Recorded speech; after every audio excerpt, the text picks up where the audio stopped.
ધોરણ 10 વિષય ગણિત પ્રકરણ 1 વાસ્તવિક સંખ્યાઓના ભાગ 6 માં આપનું સ્વાગત છે। સ્વાધ્યાય 1.3 બીજો દાખલો આપણે જોઈએ। બીજા દાખલાની અંદર 3 + 5 વર્ગમૂળ 2 અસમય સંખ્યા છે એમ સાબિત કરવાનું કીધું છે। આગળ આપણે દાખલો જોયો એમાં ફક્ત વર્ગમૂળ 5 એક જ સંખ્યા હતી, એની સાથે વર્ગમૂળની સાથે સરવાળો, બાદબાકી કે ગુણાકાર જેવી ક્રિયા ન હતી। એટલે અહીંયા જ્યારે આપણે આ દાખલો ગણીએ છીએ આની અંદર આવી ક્રિયાઓ આવે છે, તો આ દાખલાની રીત એ આગળ ગણેલા દાખલાની રીતથી થોડીક અલગ પડશે। આ દાખલામાં શું કરવાનું છે એ સમજી લઈએ। આ દાખલામાં આપણે સ્વીકારીને ચાલશું કે વર્ગમૂળ 2, વર્ગમૂળ 3, વર્ગમૂળ 5 એવી એકલી સંખ્યાઓ અસમય છે અને એના આધારે આપણે આને અસમય સાબિત કરશું। તો રીત જોઈએ આમાં શું કરવાનું છે। સૌથી પહેલા આપણે આગળના દાખલાની જેમ આમાં પણ ધારી લઈશું કે આપેલી સંખ્યા છે સમય છે। ધારો કે 3 + 5 વર્ગમૂળ 2 સમય સંખ્યા છે, એટલે કે ઉલટું ધારવાનું। સમય છે એવું ધારી લીધું, હવે આપણે એને બતાવશું અસમય છે। એના માટે પેલા સમય છે તો સમયને આપણે અંશ છેદમાં લખી શકીએ। એટલે ધારીએ કે a/b સ્વરૂપે એને લખી શકાય છે, જ્યાં a અને b પરસ્પર અવિભાજ્ય પૂર્ણાંકો છે।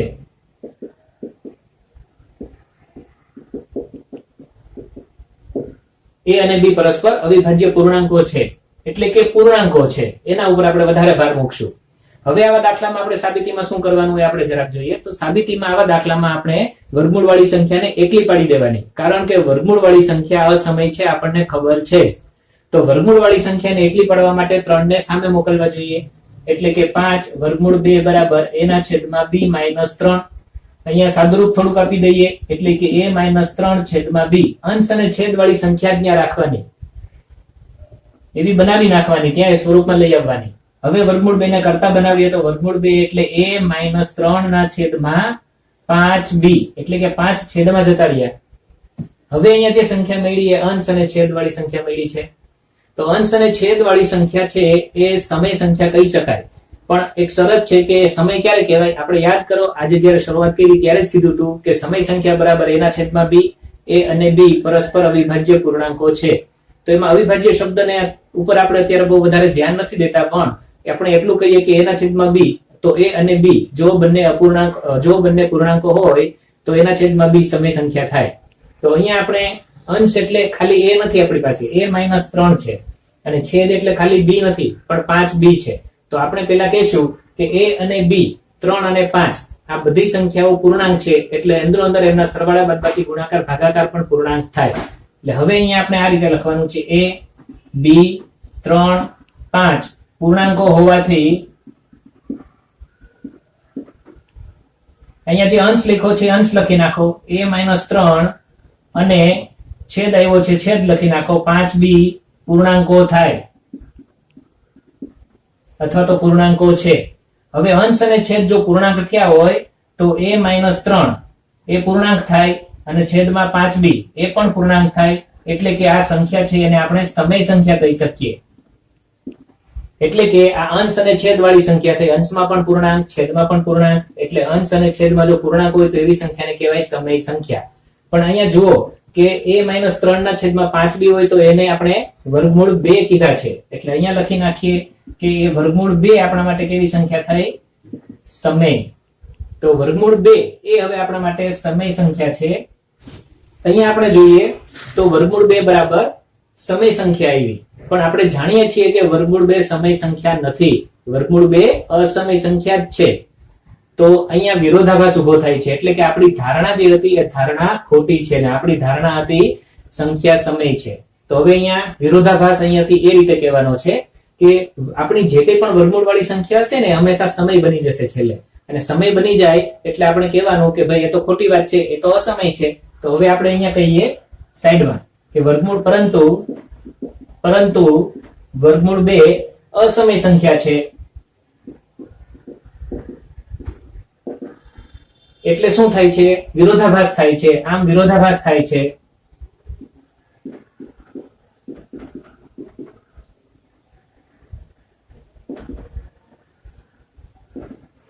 આમ શું થાય છે? વિરોધાભાસ થાય છે। અને વિરોધાભાસ થાય છે એટલે આપણે કહી શકીએ, આમ વિરોધાભાસ થાય છે માટે આપણી ધારણા ખોટી છે.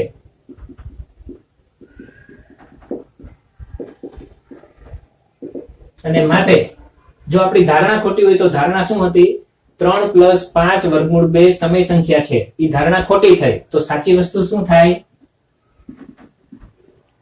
3 + 5 વર્ગમૂળ 2 સમય છે. એ વાત સાચી થઈ. ફરી એકવાર જોઈ લઈએ કે આ દાખલામાં આપણે શું કર્યું. સૌથી પહેલા તો તમને જ્યારે વર્ગમૂળની સાથે કંઈ ગુણેલું કે ઉમેરેલું આપે તો જૂની રીત નથી વાપરવાની, એક નવી રીત આવશે. એ રીતમાં શું કરવાનું તો કે થોડુંક તો સેમ જ છે કે જે સંખ્યા છે એને પહેલા સમય કહી દઈએ છીએ. સમય કીધા પછી એના છેદમાં 20 સ્વરૂપે લખીએ છીએ. પછી એમાંથી વર્ગમૂળને કરતા બનાવીએ છીએ. વર્ગમૂળ કરતા બનાવો ત્યારે સામેની સાઈડ તમારે અંશ અને છેદ સ્વરૂપ બનાવી લેવાનું. અંશ અને છેદ સ્વરૂપ સામેની સાઈડ બની ગયા પછી તમે કહી શકો કે એમાં જે વસ્તુ આવતી, જે સંખ્યા આવતી એ બધી લખવાની લિસ્ટમાં, અને પછી કહેવાનું કે એ બધા પૂર્ણાંકો છે. એમાં નિશાની લખવાની તમારે જરૂર નથી. માઇનસ નિશાની આવે તો લખવાની જરૂર નથી. તો અહીંયા જે તે સંખ્યાઓ લખી એ બધા પૂર્ણાંકો હોવાથી પછી અંશ લખી નાખો, અંશ, અને પછી છેદ લખી નાખો, છેદ પૂર્ણાંકો છે. પછી અંશ અને છેદને અંશ અને છેદમાં ગોઠવી દો અને બરાબર કરીને લખી નાખો કે સમય સંખ્યા છે. અને હવે આ જમે તે અંશ, તમે જે અંશ અને છેદ વાળી સંખ્યા લખી છે એના બરાબર વર્ગમૂળ હશે કંઈ, તો અહીંયા હવે લખી નાખો કે વર્ગમૂળ છે. આનો અર્થ એવો થયો આની જગ્યાએ કિંમત મૂકી, એના બરાબર વર્ગમૂળ 2 છે એટલે કિંમત મૂકી. એ કિંમત એમ કે છે કે વર્ગમૂળ 2 સમય સંખ્યા છે. તો અહીંયા વિરોધાભાસ થશે ને થશે. હવે આપણે શરૂઆત પછી વિરોધાભાસની માટે કરવી પડશે, પરંતુ વર્ગમૂળ 2 અસમય છે એ આપણને ખબર જ છે, એવું આપણે સ્વીકારી લેવાનું છે. આપણને આમે ખ્યાલ જ છે કે વર્ગમૂળ 2 અસમય છે, પણ અહીંયા એવું મળ્યું કે વર્ગમૂળ 2 સમય છે, પણ ખરેખર વર્ગમૂળ 2 છે કેવી સંખ્યા છે? અસમય. આમ અહીંયા વિરોધાભાસ થાય છે એટલે આપણી ધારણા ખોટી છે અને ધારેલું જે છે એ ખોટું છે. તો સાચું શું થાય? છેલ્લે લખી નાખવાનું, આમ 3 + 5 વર્ગમૂળ 2 સમય સંખ્યા છે. દાખલા ત્રીજામાં પણ આપણને અસમય સંખ્યા બતાવવાનું કીધું છે. અહીંયા આપ્યું છે 1/2 વર્ગમૂળ 2. હવે આ આખી એકલી વર્ગમૂળ 2 નામની સંખ્યા ન કહેવાય, 1/2 એટલે આ ભાગાકાર સ્વરૂપે આપી કહેવાય. તો જ્યારે પણ સંખ્યાઓના સરવાળા, બાદબાકી, ગુણાકાર કે ભાગાકાર સ્વરૂપે આપણને આપશે ત્યારે આપણે ટૂંકી રીત વાપરશું, એટલે કે હમણાં જે રીત જોઈ એ જ વાપરશું. દાખલો શરૂ કરીએ. ધારો કે 1/2 વર્ગમૂળ 2 સમય છે. જો આપણી સંખ્યા સમય હોય તો આપણે આપણી સંખ્યાને a/b સ્વરૂપે લખી શકીએ. માટે 1/2 વર્ગમૂળ 2 બરાબર a/b, જ્યાં a, b પરસ્પર અવિભાજ્ય પૂર્ણાંકો છે.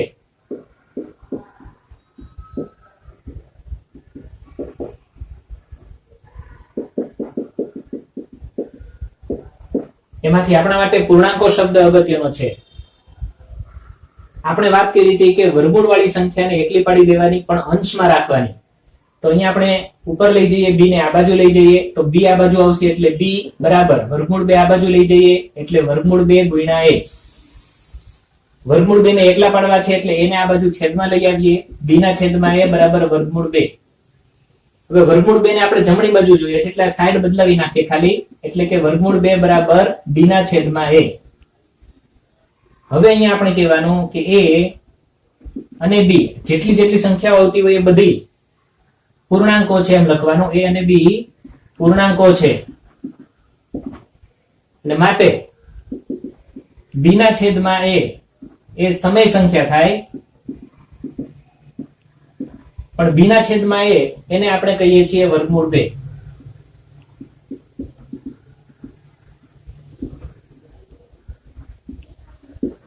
વર્ગમૂળ 2 એ સમય છે, આના બરાબર આ છે એટલે આપણે શું લખશું કે સમય સંખ્યા છે. હવે વર્ગમૂળ 2 સમય સંખ્યા છે એ વાત ખોટી છે, કારણ કે આપણે જાણીએ છીએ વર્ગમૂળ 2 અસમય છે, પરંતુ વર્ગમૂળ 2 અસમય છે. આમ વિરોધાભાસ થાય છે.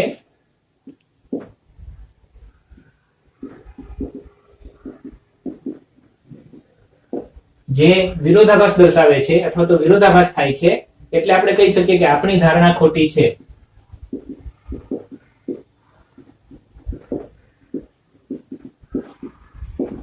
તો સાચી વસ્તુ શું છે એ લખી નાખવી પડે કે 1/2 વર્ગમૂળ 2 અસમય છે. તો આ દાખલામાં પણ સિમ્પલ કઈ કરવાનું નહોતું, અહીંયા આપણે વર્ગમૂળને કરતા બનાવીએ છીએ, એટલે સામે જે કંઈ પણ મળે છે એના આધારે પેલા આપણે a b અને બીજું કઈ 2 3 એવી કઈ સંખ્યા મળતી હોય પણ એવી કઈ મળી જ નથી, એટલે આપણે લખીએ a અને b પૂર્ણાંકો છે તો b ના છેદમાં a સમય સંખ્યા કહેવાય, કારણ કે સમય સંખ્યા એટલે શું? પૂર્ણાંકના છેદમાં પૂર્ણાંક, b પણ પૂર્ણાંક, a પણ પૂર્ણાંક. અને b ના છેદમાં એ જ શા માટે લીધું? કારણ કે અહીંયા આપ્યું છે એટલે. તો અહીંયા જે આપ્યું હોય એ જ પાછું અહીંયા લખવાનું અને એને બરાબર લખી નાખવાનું સમય.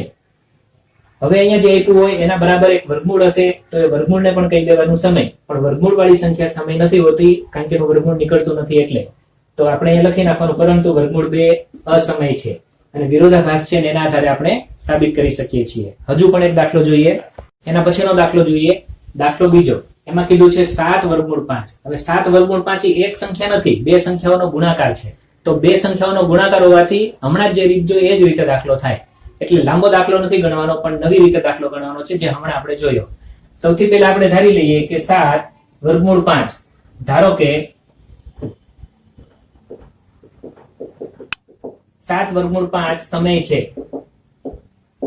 સમય હોય એટલે a છેદમાં b સ્વરૂપે લખી શકાય, અને જ્યાં a અને b પરસ્પર અવિભાજ્ય પૂર્ણાંકો છે.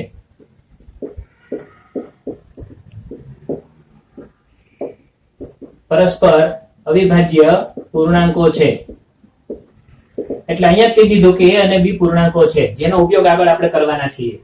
હવે અહીંયા આપણે કીધું હતું વર્ગમૂળને એકલી બનાવી દેવાની, તો વર્ગમૂળ 5 બરાબર a ના છેદમાં 7 છેદમાં જાય એટલે 7b. બસ અહીંયા વર્ગમૂળ એકલી બની ગઈ એટલે અહીંયાથી આપણે દાખલો છે એનું નેક્સ્ટ સ્ટેપ શરૂ કરીએ. a 7b પૂર્ણાંકો છે આ બધા, એટલે હવે અંશ લખીએ, અંશમાં તો ખાલી એ જ છે, અને છેદ લખીએ એટલે છેદમાં 7b છે એ પૂર્ણાંકો ગણાય. જો અંશ અને છેદ પૂર્ણાંકો હોય તો અંશના અંશ ઉપર અંશ અને નીચે છેદ લખીએ એટલે કે આ આપણે અપૂર્ણાંક સ્વરૂપ લખ્યું છે તો એ સમય કહેવાય.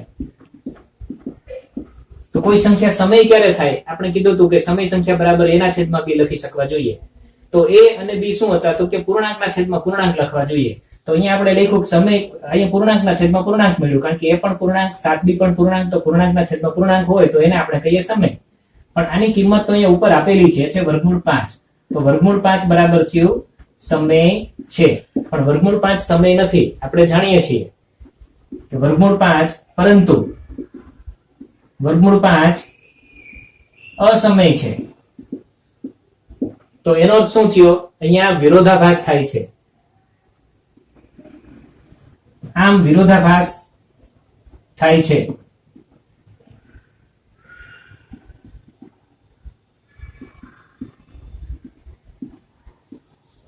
અને વિરોધાભાસ થાય છે એટલે આપણે શું કહી શકીએ? આપણી ધારણા ખોટી છે.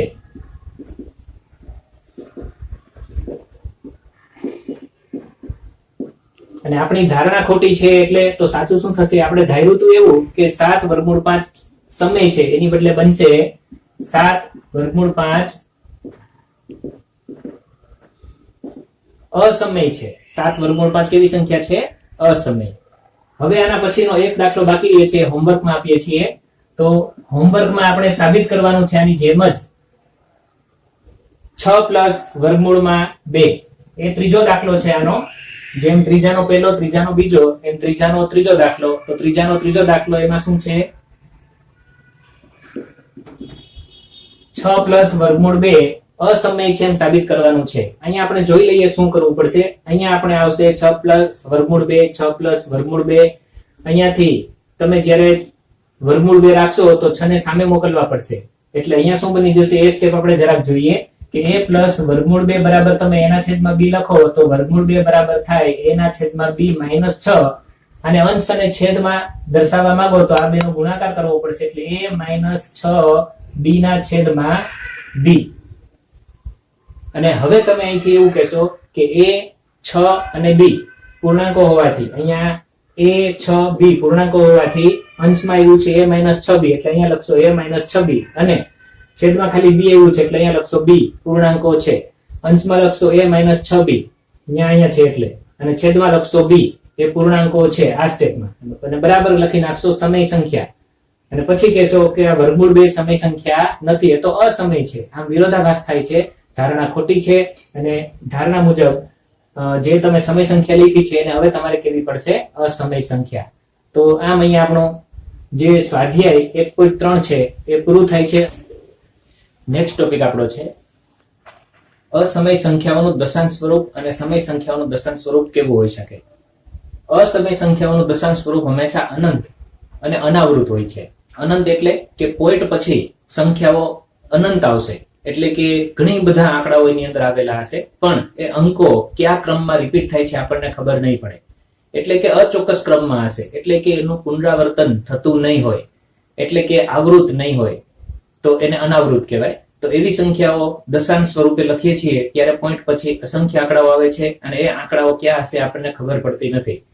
એટલે આપણે ચોક્કસ રીતે ન કહી શકીએ કે હવે પછીના નેક્સ્ટ જે અંકો છે ક્યાં હશે. તો એ છે અસમય સંખ્યાઓ. હવે સમય સંખ્યાઓની જ્યારે વાત કરીએ આપણે તો સમય સંખ્યાઓના દશાંશ સ્વરૂપના બે પ્રકાર પડે છે. પહેલો પ્રકાર છે શાંત, એટલે કે સમય સંખ્યાનું દશાંશ સ્વરૂપ શાંત હોય. શાંત હોય એનો અર્થ એવો થાય કે પોઈન્ટ પછીના આંકડાઓ અટકી જાય, ફિક્સ હોય. જેમ કે અહીંયા 0.5 એટલે એક જ અંક આવે છે, વધારે અંક નથી આવતા, અનંત સુધી નથી જતા એટલે શાંત. એવી રીતે 0.125 એ પણ શાંત અંકો છે, એટલે આ દશાંશ સ્વરૂપ શાંત પ્રકારનું કહેવાય. તો સમય સંખ્યાઓ છે એમાં દશાંશ સ્વરૂપ શાંત પ્રકારનું હોઈ શકે, અને બીજું કે એમાં દશાંશ સ્વરૂપ અનંત પણ હોઈ શકે. પણ અનંત હોય ને એ સમયે આવૃત હશે. આવૃત એટલે કે હવે પછીના અંકો ક્યાં છે એ તમે અનુમાન કરી શકશો. જેમ કે 0.33333 અનંત સુધી જાય છે, પણ તમે અનુમાન કરી શકો કે આગળના અંકો 3 જ હશે. એમ નીચેની સંખ્યા જુઓ 1.535353 એ પણ અનંત સુધી જાય છે, એમાં તમે અનુમાન કરી શકો કે હવે પછીના અંકો છે એ 53 હશે. હવે આ સંખ્યાને તમે આમ પણ લખી શકો છો 1.53 ની ઉપર 12. 53 ની ઉપર 12 લખવાનો અર્થ એમ થાય છે કે 53 53 53 એમ અનંત સુધી એવા રાખશે. હવે આપણે અગત્યના પ્રમેયોની વાત કરવાની છે, પણ પ્રમેયોના વિધાનો છે એટલા અટપટા અને થોડાક અઘરા જેવા છે, એટલે એના બદલે આપણે એને સરળ ભાષામાં અહીંયા રજૂ કરેલું છે અને એ વિધાનો સરળ ભાષામાં હું તમને સમજાવીશ. તો પ્રમેય 1.5 1.6 અને 1.7 નો જે સાર છે એ આપણે અહીંયા ટૂંકમાં લખેલો છે. માની લો કે આપણને કોઈ એક સંખ્યા આપી છે અને એ સંખ્યાને તમે અંશ અને છેદ સ્વરૂપે લખી શક્યા, એટલે કે p છેદમાં q. હવે અહીંયા જો છેદ q એના તમે અવયવો પાડો. હવે p અને q ના જો છેદ અંદરો અંદર ઉડતા હોય તો ઉડાડી દેવા. માની લો કે છેદ નથી ઉડતા, ત્યાર પછીની વાત કરીએ તો હવે જે એક છેદમાં એક સંખ્યા જે આવી છે તમારી, એ સંખ્યાના હજુ અવયવો પડતા હોય તો પાડો, અને એ અવયવો આપણે અવિભાજ્ય પાડશું. એ આપણે શીખી ગયા કે અવિભાજ્ય અવયવો કઈ રીતે પાડવા. તો અવિભાજ્ય અવયવો કર્યા પછી જો છેદમાં ફક્ત 2 જ દેખાય, અથવા તો ભલે ને 2 ની પછી 2 ઘાત હોય, 3 ઘાત હોય, 5 ઘાત હોય, એમાં આપણને કઈ વાંધો નથી, પણ છેદમાં ફક્ત બગડો જ હોય, અથવા તો ફક્ત પાંચડા જ હોય, અથવા તો બગડા ને પાંચડા બે આવતા હોય, પણ બગડા ને પાંચડા સિવાયની સંખ્યામાં આવવી જોઈએ નહીં. એટલે કે જો આપણું સ્વરૂપ બગડા અને પાંચડાનું જ હોય, જેને આપણે આવી રીતે બોલશું 2 ની n ઘાત 5 ની m ઘાત, 2 ની n ઘાત ગુણ્યા 5 ની m ઘાત સ્વરૂપ, એ પ્રકારનું હોય તો તમારી જે મૂળ સંખ્યા આપી હતી તમને, જે સંખ્યા હતી અંશ અને છેદ વાળી p ના છેદમાં q, તો એ સંખ્યા છે એનું દશાંશ સ્વરૂપ અટકી જશે, એટલે કે શાંત હશે. એટલે પોઈન્ટ પછીના અંકો અટકી જશે, દશાંશ સ્વરૂપ શાંત હશે. અને જો તમારી સંખ્યાની અંદર તમે છેદ છે એના અવયવ પાડ્યા અને એમાં 2 ની સાથે કોઈ 7 કે 3 કે એવી કોઈ સંખ્યા આવી ગઈ તો એ ન ચાલે. તો એ વખતે જ્યારે તમે દશાંશ સ્વરૂપમાં ફેરવશો પોઈન્ટ વાળી સંખ્યામાં, તો તમારું સ્વરૂપ છે એ આ રીતે અનંત જશે, પણ આવૃત હશે સાથે સાથે. એટલે સમય સંખ્યા 2 પ્રકારની હોય છે. શાંત દશાંશ સ્વરૂપમાં ફેરવો ત્યારે, પોઈન્ટમાં ફેરવો ત્યારે કાં તો એ શાંત હશે અથવા તો અનંત સાથે આવૃત હશે. તો અનંત ક્યારે હશે, અનંત આવૃત ક્યારે હશે અને શાંત ક્યારે હશે, ફરી એકવાર જોઈએ. જો આપણે એનો છેદ લઈએ સંખ્યાનો અને છેદ છે એના અવયવો પાડીએ અને એના અવયવમાં બગડા અને પાંચડા જ દેખાય, ખાલી 2 દેખાય તોય ચાલે, ખાલી 5 દેખાય તોય ચાલે, 2 અને 5 મિક્સ આવે તોય ચાલે. તો જો એવી રીતે આવતું હોય તો એને કહેવાય 2 ની n ઘાત ગુણ્યા 5 ની m ઘાત પ્રકારનું સ્વરૂપ. જો આવું સ્વરૂપ આવશે તો આપણી સંખ્યા છે એમાં આપણે લખશું કે એનું દશાંશ સ્વરૂપ છે એ શાંત છે, અને નહીતર આપણે લખશું કે દશાંશ સ્વરૂપ અનંત છે. નહીતરનો અર્થ એવો થાય કે 2 અને 5 સિવાયનો કોઈ ત્રીજો અવયવ એમાં જોવા મળે એટલે એને અનંત સ્વરૂપ જ કહેવાનું છે. અહીંયા ઉદાહરણમાં અહીંયા આપણે જોઈએ થોડું, જે મેં તમને કીધું સાદા શબ્દોમાં લખ્યું છે, એટલે કે છેદના અવિભાજ્ય અવયવ તરીકે 2 અથવા 5 અથવા બંને જ આવે તો સ્વરૂપ શાંત, અને જો 2 અને 5 સિવાયની સંખ્યાઓ આવે તો સ્વરૂપ અનંત છે એમ આપણે કહીશું. હવે દાખલા ગણશું એટલે આપણને ખ્યાલ આવશે કે આપણે અહીંયા શું કહેવા માંગીએ છીએ. સ્વાધ્યાય 1.4 દાખલો પહેલો જોઈએ. ભાગાકારની લાંબી પ્રક્રિયા કર્યા વગર આપણને જે સંખ્યા આપી છે એ સંખ્યાનું દશાંશ નિરૂપણ જ્યારે કરીએ, એટલે કે ભાગાકાર કરીએ તો સામાન્ય રીતે ખબર પડે, પણ અહીંયા ભાગાકાર કરવાનો નથી. દશાંશ નિરૂપણ શાંત છે કે પછી અનંત આવૃત છે એ આપણે જણાવવાનું છે. એના માટે આપણે ક્યુ જોવા પડશે. ક્યુ એટલે કે છેદ.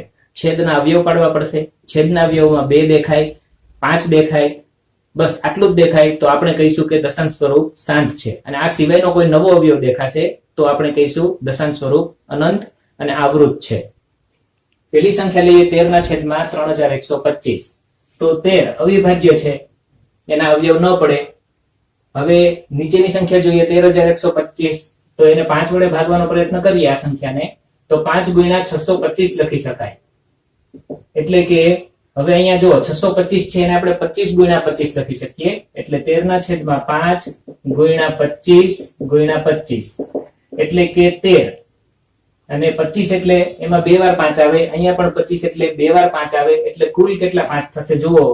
5 એક વાર છે જ, 25 ના 5 ગુણ્યા 5, ફરી પાછા 25 ના 5 ગુણ્યા 5, એટલે આમ અહીંયા 13 એના છેદમાં 5 ની કુલ 5 ઘાત આવશે.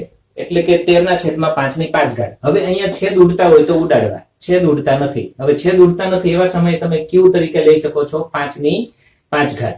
તો 5 ની 5 ઘાત એ આપણા ક્યુ છે. એટલે કે આમાં પાછળા સિવાય હવે આ ઘાત નથી જોવાની, તમારે નીચેનો અંક જ જોવાનો છે. આધાર શું છે એ ઘાત નથી જોવાની, ઘાત ગમે તે હોય. એટલે આપણો આ જે નીચેનો 5 છે આધાર, એ આપણો અવયવ કહેવાય. એટલે અવયવ તરીકે આપણને 5 મળ્યા, ચાલશે. ખાલી 2 મળે તોય ચાલશે, 5 મળે ગુણ્યા 2 મળે તોય ચાલશે. તો આ સ્વરૂપ છે એને આપણે 2 ની n ઘાત 5 ની m ઘાત પ્રકારનો કહીશું. એટલે હવે અહીંયા લખશું, અહીં q નું સ્વરૂપ 2 ની n ઘાત 5 ની m ઘાત છે. q નું સ્વરૂપ 2 ની n ઘાત 5 ની m ઘાત છે. અને એટલે આપેલી સંખ્યાનું દશાંશ સ્વરૂપ શાંત છે. માટે દશાંશ સ્વરૂપ શાંત છે. એટલે પેલા દાખલામાં આપણે આ રીતે અહીંયા પેલો દાખલો પૂરો કર્યો. દશાંશ સ્વરૂપ શાંત છે ખબર ક્યારે પડી? કે જ્યારે છેલ્લે આપણને અવયવો પડી ગયા પછી છેદ નથી ઉડતા ત્યારે. હવે અહીંયા બીજો દાખલો જોઈએ. બીજા દાખલામાં 64 ના છેદમાં 455 આપેલા છે. તો 64 ના અવયવ પાડીએ તો 64 એટલે 8 ગુણ્યા 8 પાડી શકીએ. 8 ના અવયવ પાડીએ 4 ગુણ્યા 2. અહીંયા 8 ના અવયવ 4 ગુણ્યા 2. તો હજી 4 ના અવયવ પાડી શકીએ છીએ આપણે 2 ગુણ્યા 2. અહીંયા પણ 4 ના અવયવ પાડી શકીએ 2 ગુણ્યા 2. તો હવે આ છેલ્લા જે સંખ્યાઓ છે બધી લઈ લઈએ એટલે 64 ના અવયવ થયા. 2 ગુણ્યા 2 ગુણ્યા 2 ગુણ્યા 2 ગુણ્યા 2 ગુણ્યા 2, 1 2 3 4 5 6. છતાં તમે અવયવીકરણ કે તમને કોઈ આવડતી હોય એવી રીતથી અવયવો પાડી શકો છો. 64 એટલે 2 ની 6 ઘાત થાય.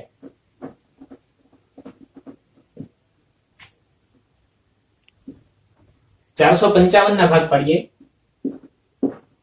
5 વડે પાડશું તો 9 પંચા 45 અને 5 વધ્યા એટલે 9 5 એકા 5, 91 ના ભાગ થાય 13 સત્તા 91. તો અહીંયા ત્રણ સંખ્યાઓ મળે છે 5 ગુણ્યા 7 ગુણ્યા 13. હવે અહીંયા જુઓ, આપણે ફક્ત અને ફક્ત 5 અથવા 2 અથવા 5 અને 2 આ જ સંખ્યાઓ જોઈએ છીએ. આ સિવાયની એક પણ સંખ્યા જોતી નથી. અહીંયા વધારાના 2 અવયવો મળ્યા છે 7 અને 13, એ ન ચાલે. એટલે કે અહીંયા જે આપણે q નું સ્વરૂપ 2 ની n ઘાત ગુણ્યા 5 ની m ઘાત એ સ્વરૂપનું નથી, કારણ કે વધારાના અવયવો મળે છે.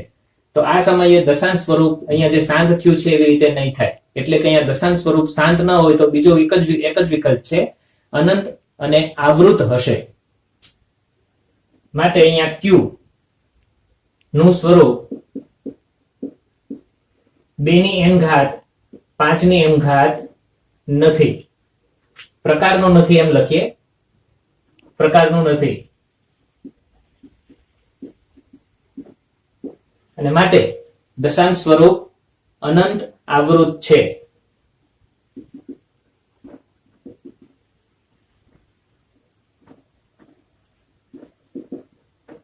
માટે દશાંશ સ્વરૂપ અનંત આવૃત છે.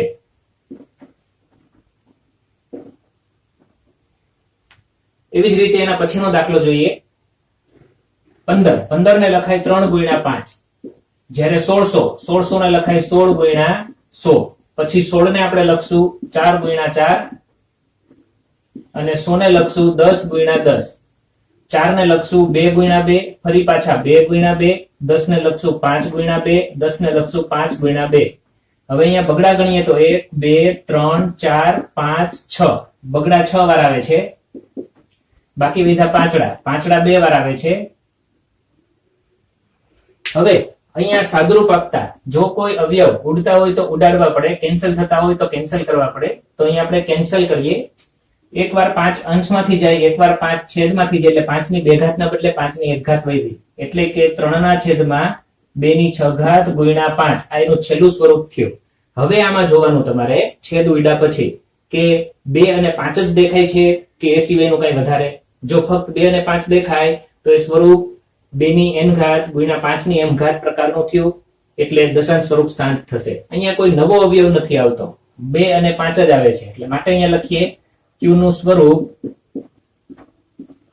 2 ની n ઘાત 5 ની m ઘાત પ્રકારનું છે, અને માટે અહીંયા દશાંશ સ્વરૂપ શાંત છે. એના પછીનો દાખલો 29. 29 પોતે અવિભાજ્ય સંખ્યા છે, એના ભાગ ન પડે. 343 ને આપણે ભાગ પાડવા જઈએ તો બેકી સંખ્યા નથી, 2 વડે ભાગ ન ચલે. એમ 3 ને 3 6, 6 ને 4 10, 10 થાય છે એટલે 3 વડે ભાગ ન ચાલે, 5 વડે ના ચાલે તો 7 વડે ચલાવી સીધા. 7 વડે ભાગ ચલાવીએ તો 7 એકા 7, 7 દુ 14, 7 તેરી 21, 7 ચોક 28, 28 34 માંથી 28 જાય,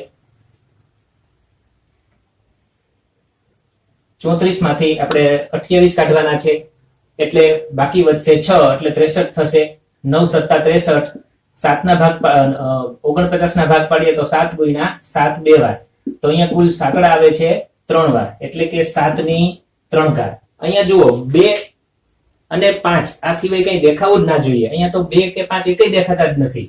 તો અહીંયા આપણે કહી શકીએ કે દશાંશ સ્વરૂપ શાંત નથી. શાંત નથી એટલે અનંત આવૃત છે. માટે અહીંયા ડાયરેક્ટ આવશે q નું સ્વરૂપ 2 ની n ઘાત 5 ની m ઘાત પ્રકારનું નથી, એટલે દશાંશ સ્વરૂપ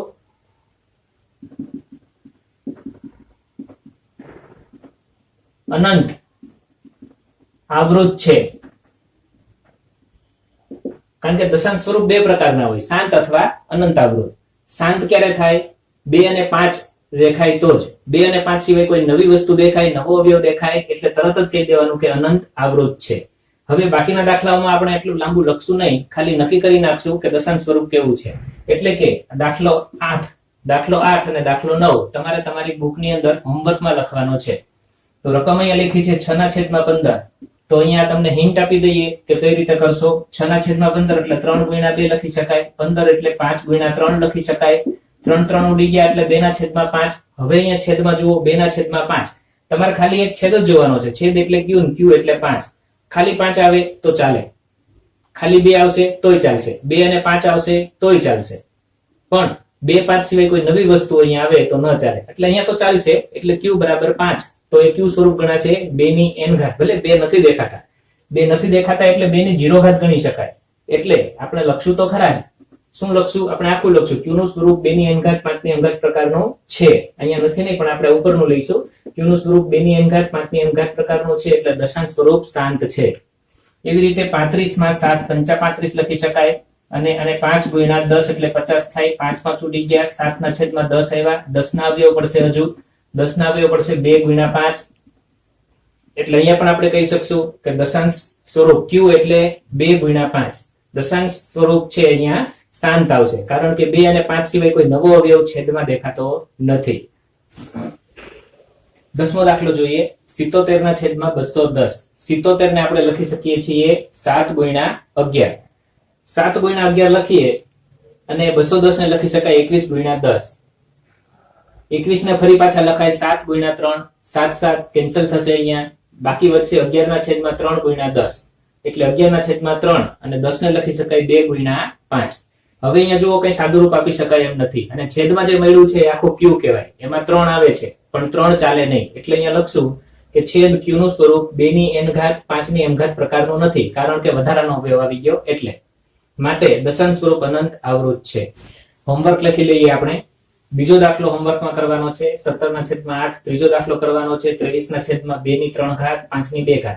એવી રીતે 7મો દાખલો, 8મો અને 9મો, જેમાંથી 8મો અને 9મો આપણે છેલ્લે ગણી લીધા છે, ત્યારે તમને હોમવર્કમાં આપેલા જતા એ રિપીટ કર્યા છે, એટલે હોમવર્કમાં એકવાર લખવાના છે.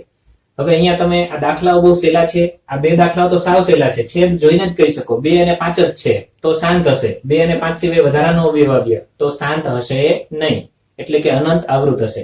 જ્યારે પેલા દાખલામાં 2/3 એટલે 8 થાય. તો આ દાખલાઓ છે ખૂબ સહેલા છે, એક જ લીટીના છે, તો તમે ખૂબ સરળતાથી આ દાખલાઓ કરી શકશો. દાખલા નંબર 2, પ્રશ્ન 1 માં એટલે કે થોડી વાર પહેલા આપણે જે દાખલા દઈના એની અંદર જેનું દશાંશ સ્વરૂપ શાંત આવ્યું હતું. દશાંશ સ્વરૂપ શાંત આવવાનો અર્થ એમ થાય કે પોઈન્ટ પછીની સંખ્યાઓ અટકી જશે, આગળ નહીં ચાલે, ફિક્સ આંકડાઓ હશે. તો એવી સંખ્યાઓ જો હોય તો એને પોઈન્ટ પછીના આંકડા દર્શાવીને પોઈન્ટમાં લખો. દશાંશ નિરૂપણ દર્શાવો એનો અર્થ એમ થાય કે પોઈન્ટમાં લખો. હવે સંખ્યાને પોઈન્ટમાં લખવા માટે શું જોઈએ એ આપણે જોઈએ. તો 5/10 હોય તો એને 0.5 આપણે લખીએ છીએ. 8/100 હોય તો 0.08 લખીએ છીએ. તો જો આપણે આપણી સંખ્યાને પોઈન્ટમાં દર્શાવી હોય તો છેદમાં 10 આવે, 100 આવે, 1000 આવે કે 10,000 આવે તો દર્શાવવું સરળ પડે છે. તો આપણે આપણી સંખ્યાને છેદમાં 10, 100, 1000 કે 10,000 લઈ આવવાનો પ્રયત્ન કરશું. હવે એ છેદમાં મીંડાવાળી સંખ્યાઓ એટલે કે 10, 100, 1000 કઈ રીતે આવી શકે એ જોઈએ. જ્યારે આપણા છેદમાં બગડા અને પાંચડા સરખા થાય ત્યારે છેદમાં મીંડાવાળી સંખ્યાઓ આવે. અહીંયા જોઈ લઈએ, 10 એટલે શું લખાય? 10 ને 2 × 5, તો બગડો એકવાર, પાંચડો એકવાર, તો મીંડાવાળી સંખ્યા એવી. એમ 100 કરવા હોય તો શું કરવું પડે? તો કે 10 × 10 કરવા પડે. હવે જરાક વિચારીએ કે 10 × 10 એટલે 2 × 5 અને 10 × 10 એટલે ફરી પાછા 2 × 5, એટલે કે 100 ની અંદર 2 વાર બગડા આવશે અને 2 વાર પાંચડા. તો બગડા અને પાંચડાની સંખ્યા સરખી કરી નાખો એટલે છેદમાં મીંડા આવી જશે. તો આપણે આ દાખલાઓમાં બગડા અને પાંચડાની સંખ્યા સરખી કરવાની છે.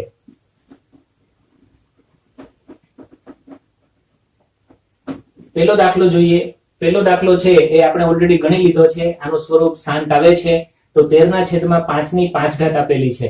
તો છેદમાં 5/5 છે પણ 2 આપેલી જ નથી. તો 2 આપણે અહીંયા 2 આપણે અહીંયા છેદમાં ગુણવી પડશે. પણ છેદમાં એક જ જગ્યાએ ગુણો તો ન ચાલે, અંશમાં પણ ગુણવી પડે.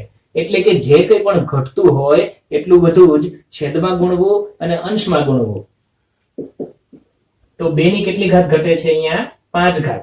તો 2/5 છે આપણે ગુણશું, અંશમાં પણ શું ગુણશું? 2/5. તો 2/5 એટલે 32 થાય. એ તમારે ગુણાકાર કરી મેળવી લેવો.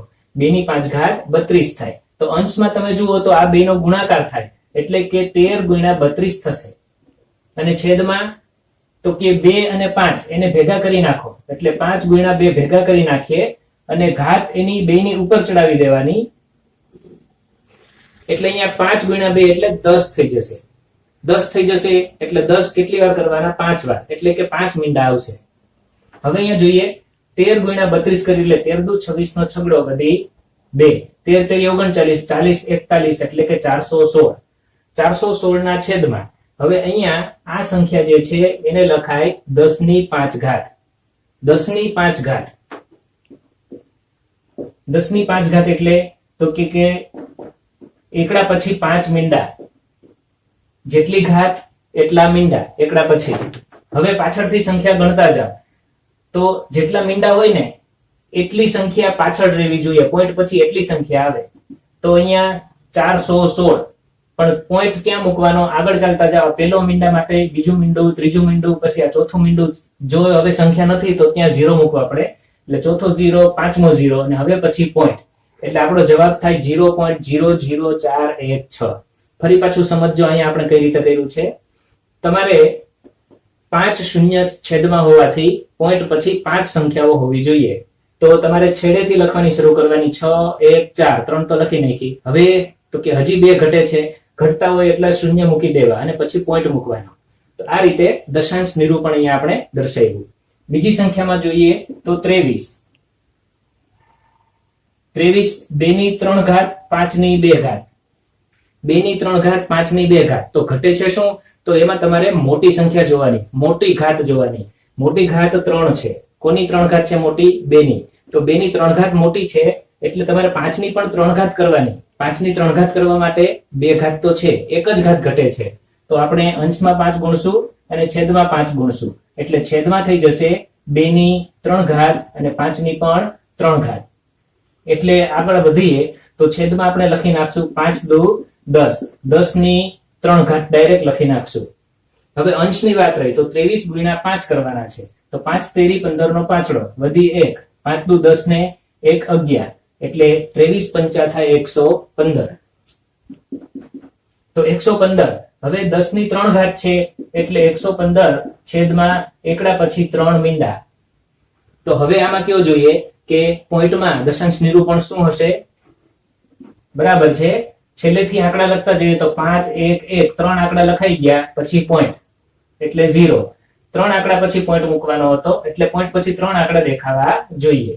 એવી જ રીતે આ દાખલો છે 8મો, એ આપણે કરી શકીએ. એનું સાદુરૂપ અહીંયા ઓલરેડી બતાવ્યું છે. આ દાખલો આપણે ગણેલો હતો 2/5. હવે અહીંયા ઘટે છે શું છેદમાં? તો કે છેદમાં પાછળો એકવાર છે બગડો ઘટે છે તો અંશ અને છેદમાં 2 વડે ગુણી નાખવાના. હવે બગડા અને પાછળા છેદમાં સરખા થઈ ગયા. અંશમાં 2 ગુણ્યા 2 એટલે 4 અને છેદમાં 5 ગુણ્યા 10 એટલે 5 ગુણ્યા 2 એટલે 10 એટલે કે 0.4. એવી રીતે અહીંયા જોઈએ તો બગડો પણ એકવાર છે, પાછળો પણ એકવાર છે એટલે તમે એમ કહી શકો કે 7/10 છે તો સીધું 0.7. આવી રીતે જે દાખલા મેં તમને હોમવર્કમાં આપેલા છે પ્રશ્ન 1 માંથી, એમાં પણ એક દાખલો છે દાખલા નંબર 2. દાખલા નંબર 2 નું સ્વરૂપ શાંત આવશે તો તમારે હોમવર્કમાં દાખલા નંબર 2 નું દશાંશ નિરૂપણ કરવાનું છે. એટલે એ તમારું વધારાનું હોમવર્ક થયું. તો હોમવર્કમાં જે દાખલો 2 છે એનું દશાંશ નિરૂપણ કરવું.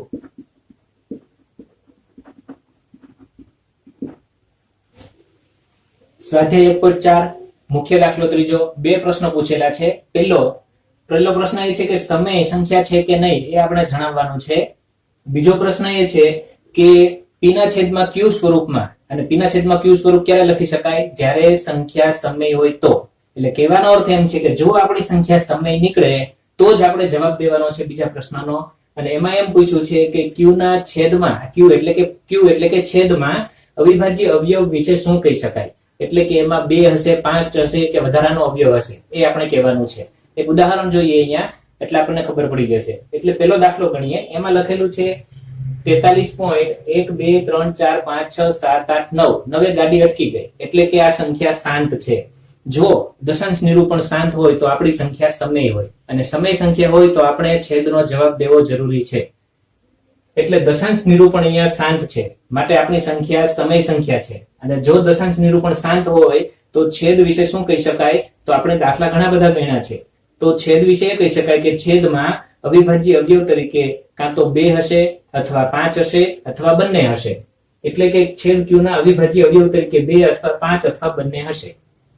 બીજો દાખલો 0.120 1200 1200 120000 અને અનંત. તો આ રીતે આ સંખ્યા અનંત સંખ્યા છે. હવે અનંત પછી આપણા પાસે 2 વિકલ્પ રહે છે. અનંત પછી આવૃત છે કે આવૃત નથી. પ્રથમ દ્રષ્ટિએ તમે જુઓ તો તમને દેખાય કે 12 પછી 1 0, 12 પછી 2 0, 12 પછી 3 0, 12 પછી 4 0. તો આને આવૃત કહેવાય. ખરેખર આને આવૃત ન કહેવાય.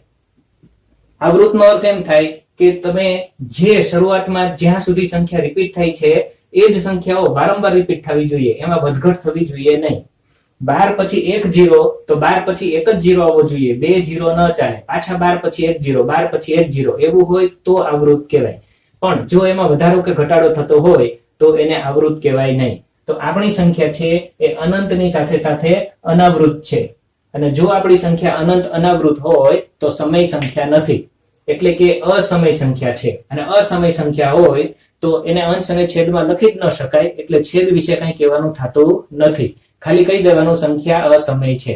તો તમારે પહેલા ઓળખવી પડે કે સંખ્યા સમય છે કે અસમય. સમય હોય તો છેદનો જવાબ દેવાનો છે q તરીકે શું હોય, અને અસમય હોય તો છેદનો જવાબ દેવો જરૂરી નથી. એના પછીનો છેલ્લો ત્રીજો દાખલો 43.1 2 3 4 5 6 7 8 9 ની ઉપર લીટો કરેલો છે એને 12 કહેવાય. એનો અર્થ એવો થાય કે આ 9 સંખ્યા પાછી રિપીટ થાય છે. એટલે કે હવે હું 12 ન લખવો હોય તો મારે આ સંખ્યા કેમ લખવી પડે? તો 43.1 2 3 4 5 6 7 8 9 પાછી શરૂ થાય 1 2 3 4 5 6 7 8 9 પાછી શરૂ થાય 1 2 3 4 5 6 7 8 9 એમ અનંત સુધી ચાલે. એટલે આ સંખ્યા અનંત તો છે જ, પણ એકનું એક આખું પેકેટ એ રિપીટ થાય છે. આ તમે જો 1 થી 9 સુધીનું એક પડીકું છે, આખું પડીકું રિપીટ થાય છે અને એના એ જ ક્રમમાં નથી વધતી નથી ઘટતી, તો એને આવૃત કહેવાય. અનંત અને આવૃત હોય એટલે આપણી સંખ્યા સમયવયની, અને સમય સંખ્યા માટે જો એ અનંત અને આવૃત હોય તો છેદ વિશે આપણને ખબર છે કે છેદમાં 2 અને 5 સિવાય કોઈ વધારાનો એક અવિભાજ્ય અવયવ હશે.